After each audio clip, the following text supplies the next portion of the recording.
family members of an Iowa college student by the name of Mollie Tibbetts, the woman who was tragically murdered, the family members are coming out and speaking out against how her death has been politicized by the right wing. Now, she was allegedly murdered by a man named Christian Rivera. And there is still some uncertainty as to whether or not he's in the country legally or illegally. But what we do know is that he is a Mexican individual in the country. There is some possibility that he's here illegally. And so the Trump administration, along with other right-wing pundits, have exploited this tragedy in order to make a statement about immigration into the United States. And Mollie Tibbetts' family is not happy about that. Before we get to their statements, I want to give you a sense of what Trump has said in the past to politicize this tragedy. Take a look. The illegal alien coming in, very sadly from Mexico, and you saw what happened to that incredible, beautiful young woman. Should have never happened. Illegally in our country. We've had a huge impact, but the laws are so bad. So Trump has done this in the past where he has taken family members of victims who were killed by undocumented immigrants and has paraded them around in an effort to spread anecdotal evidence, propaganda about how we need to squash any and all immigration from Mexico or Central American countries into the United States. But Mollie Tibbetts' family is not having it. And I actually give them a lot of credit because their statements are strong and in this political climate, very courageous. Because anyone who speaks out against Trump and his cronies gets attacked immediately. But they seem to be brave enough to come forward and say, no, you're not gonna exploit Mollie's death for your political narrative. So one of Mollie's family members, this is actually Mollie's cousin, Sandi Tibbetts Murphy, says, especially for those of you who did not know her in life, you do not get to usurp Mollie and her legacy for your racist, false narrative now that she is no longer with us. We hereby reclaim our Mollie. She continues to say, Mollie was killed and a man has been arrested and charged with her murder. Yes, that man is an immigrant to this country with uncertainty as to his legal status. But it matters not. He is a man whose path in life crossed that of Mollie's life with tragic results. Yeah, I mean, we've seen a lot of things get politicized in this country in a fairly unsubtle way. This is about as unsubtle as it gets. Like they're gleeful. They're gleeful over this situation. Trump held it in better than some, but some of the pundits on the right, like they can't get over themselves how happy they are about this. And we know, has anyone presented any evidence that the violence was because he was an undocumented immigrant? Does that have anything directly to do with what he did? Not that we've seen. We haven't seen anything about that. And really, if we were a rational country, the conversation that we would have right now, if you wanted to bring up the fact that he's undocumented, would go like this.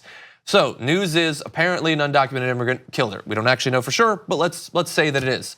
Oh, wow, that's scary. You think we should do something about it? Okay, well, do they commit crimes more than regular people? Because that would be, maybe then we should do something about it.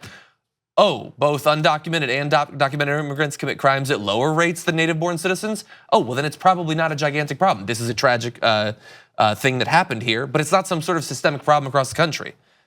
Yeah, and they don't care about that. And the fact that they don't care about those stats show that they don't actually care about the crime. They don't actually think this will be a solution to crime. They care about the image of it, the theme of it, what it stands in for socially, and especially coming so soon after bad news for Donald Trump. They're gonna salivate over that. What's devastating about it is that this type of propaganda is effective. It really is, because I mean, if you're right, if you look at the broader picture, if you put anecdotal evidence aside, which is worthless, by the way, and you look at actual trends, you will notice, first off, if you're concerned about saving lives, maybe look into how laxed gun laws lead to more mass shootings and more deaths. Okay, because that's a real trend in the country, that these very people who are exploiting Mollie Tibbetts' death have absolutely no concern about whatsoever. Thoughts and prayers, thoughts and prayers. But when it comes to immigrants, you're right, whether they're undocumented or documented, study after study shows. You look at enclaves, you look at communities that are, where immigrants are prevalent, and crime rates actually go down.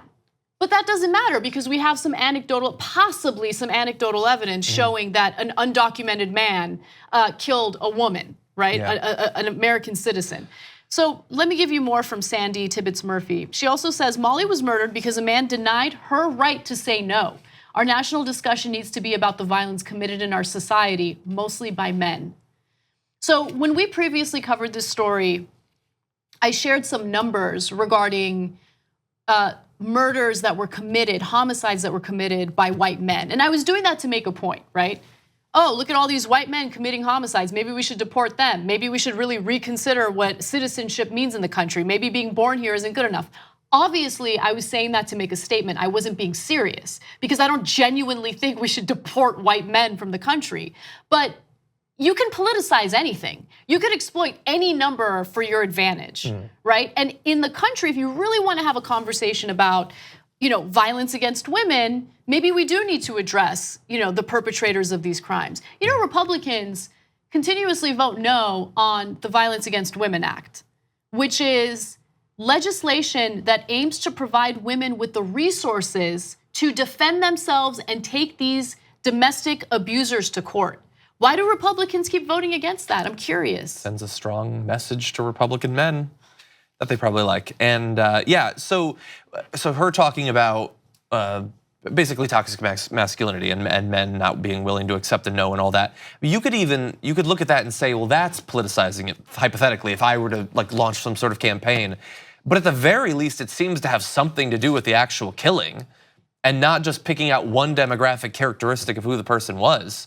And I would also like to say, one of the reasons I'm so angry about what they're doing with Mollie Tibbetts and her murder is that it's not just restrained to them being the ones who are politicizing it. We then have to step in and respond to it because of this racist campaign that they're involved in. But I don't want to. I don't want to talk about any of this in relation to her death. I didn't know Mollie. I didn't know what she believed. God knows how she would feel about someone like me talking in this way. But I feel like I have to step in because of how blatantly racistly her murder is being used. Yeah, it's pretty. But there's nothing about this situation that's good. And we're being forced into this position by really callous, politically motivated, self-interested people. Yeah. Mollie's father also spoke out and went the extra mile and thanked the Hispanic community. So I want to give you his specific statements. Again, this is Mollie's father, Rob Tibbetts. He says the Hispanic community are Iowans. They have the same values as Iowans. As far as I'm concerned, they're Iowans with better food. This is what he said during her eulogy, by the way. He continued to say, we're at the end of a long ordeal, but we need to turn toward life, Mollie's life, because Mollie's nobody's victim. Mollie's my hero. I can't imagine, obviously can't imagine it happening at all, but then having to respond to this as the family, having this entire machine take her up and try to use her for their cause. It's just horrible to put that on top of the pain that they're already feeling. And to go really fast, to go back to something that you said, Donald Trump is speaking favorably about her now, but when he sees some of the negative stuff that the family has said, if more comes out, do you honestly think that he won't turn and start attacking her family? There's no one who is immune to that. I certainly would not put it past him. Have you heard about the new TYT audio network? We have some great new shows for you. Find us wherever you get your podcast by searching for TYT Network or head over to tyt.com/audio.